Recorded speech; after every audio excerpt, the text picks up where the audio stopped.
नमस्कार। भाषा ज्ञान पर आधारित हमारे चैनल हिंदी जगत में एक बार फिर आपका स्वागत है। हमारा आज का वीडियो कक्षा 11वीं की पाठ्य पुस्तक आरोह भाग 1 के पद्य खंड के अंतर्गत दुष्यंत जी द्वारा रचित गजल के बहुवैकल्पिक प्रश्नों पर आधारित है। ये प्रश्न न केवल वर्तमान में चल रही ऑनलाइन परीक्षा हेतु उपयोगी हैं, बल्कि पाठ के गहन अध्ययन में भी सहायक सिद्ध होंगे। तो प्रारंभ करते हैं। प्रश्न 1। दुष्यंत जी का जन्म कब और कहाँ हुआ था? सन 1933 में उत्तर प्रदेश के राजपुर के नवादा गांव में, सन 1913 में मध्य प्रदेश के होशंगाबाद के पिपरिया गांव में, सन 1900 में उत्तर प्रदेश अल्मोड़ा जिले के कौसानी गांव में, उत्तर सन 1933 में उत्तर प्रदेश के राजपुर नवादा गांव में। प्रश्न 2। दुष्यंत जी की प्रमुख रचनाएं हैं गांधी पंचशती, गीत फरोश, आवाज़ों के घेरे, साए में धूप, रजत रश्मि, ज्योत्सना। उत्तर आवाज़ों के घेरे, साए में धूप। प्रश्न 3। आपकी पाठ्य पुस्तक में संकलित गजल दुष्यंत जी के किस गजल संग्रह से ली गई है? जलते हुए वन का बसंत, सूर्य का स्वागत, साए में धूप। उत्तर साए में धूप। प्रश्न 4।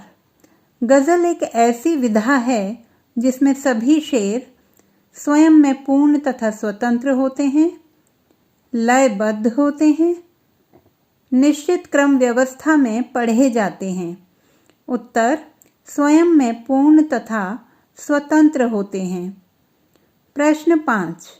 इस गजल का केंद्रीय भाव है राजनीति और समाज में घटित स्थितियों को नकार कर नए विकल्प की तलाश करना, समाज में लोगों का मनोरंजन करना, भाषाई क्षेत्र में उल्लेखनीय प्रसिद्धि प्राप्त करना।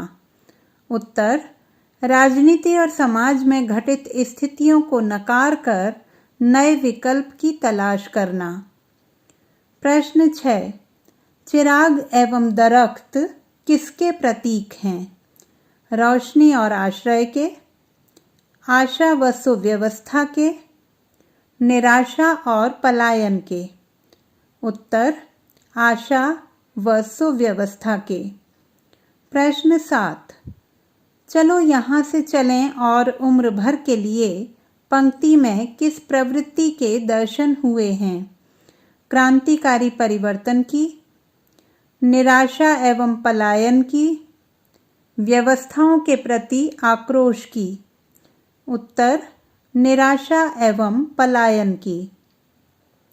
प्रश्न 8। साए में धूप लगती है पंक्ति में प्रयुक्त अलंकार है उत्प्रेक्षा अलंकार, श्लेष अलंकार, विरोधाभासी अलंकार। उत्तर विरोधाभासी अलंकार। प्रश्न 9। गजल में कवि ने किस व्यवस्था पर कटाक्ष किया है? सरकारी कर्मचारियों की लेट लतीफी पर, नेताओं की झूठी घोषणाओं और भ्रष्ट शासन पर, समाज में फैली निराशा पर। उत्तर नेताओं की झूठी घोषणाओं और भ्रष्ट शासन पर। प्रश्न 10।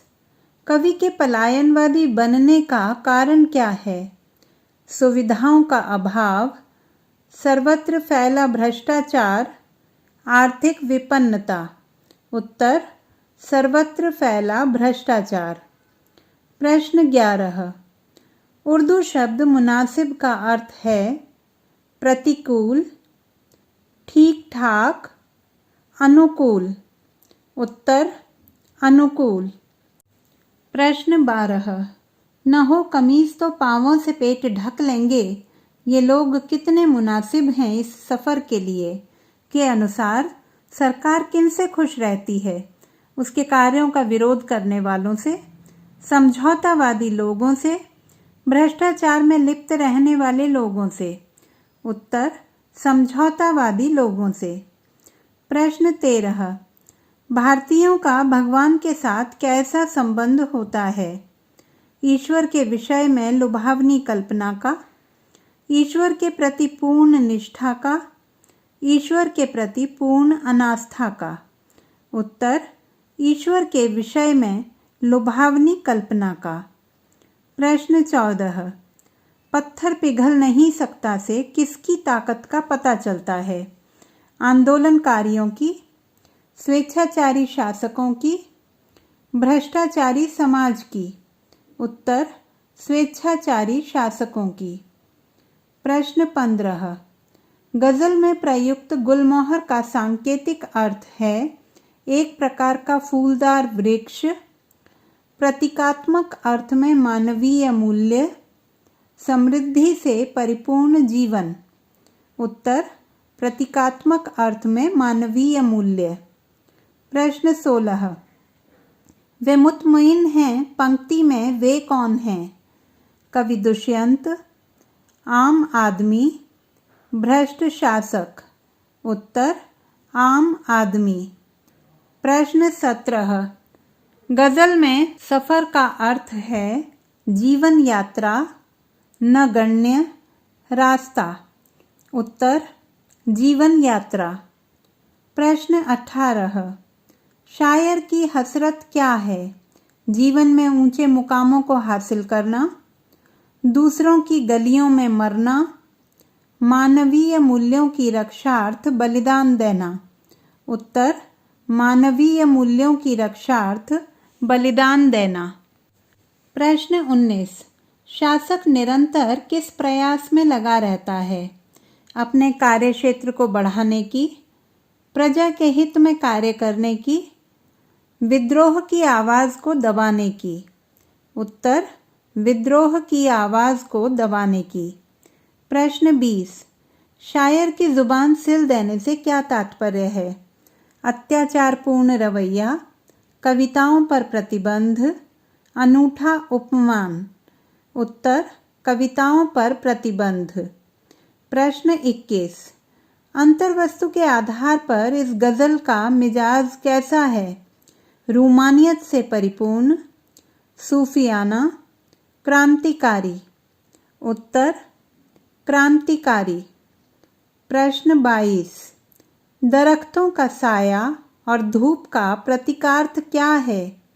पेड़ों की छांव और कड़ी धूप, जन कल्याण की संस्थाएं और कष्ट, घने जंगल और गर्मी का मौसम।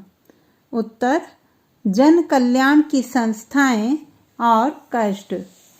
तो बच्चों, ये थे कविता पाठ गजल पर आधारित बहुवैकल्पिक प्रश्न। आशा करती हूँ कि यह वीडियो पाठ को विस्तार से समझने में सहायक सिद्ध होगा। पाठ के विस्तृत अध्ययन हेतु इसके प्रश्नोत्तरों पर आधारित हमारा वीडियो देखना ना भूलें। भाषा संबंधी किसी भी समस्या के समाधान हेतु बने रहिए सुनीता भटनागर हिंदी जगत के साथ। आपका दिन शुभ हो।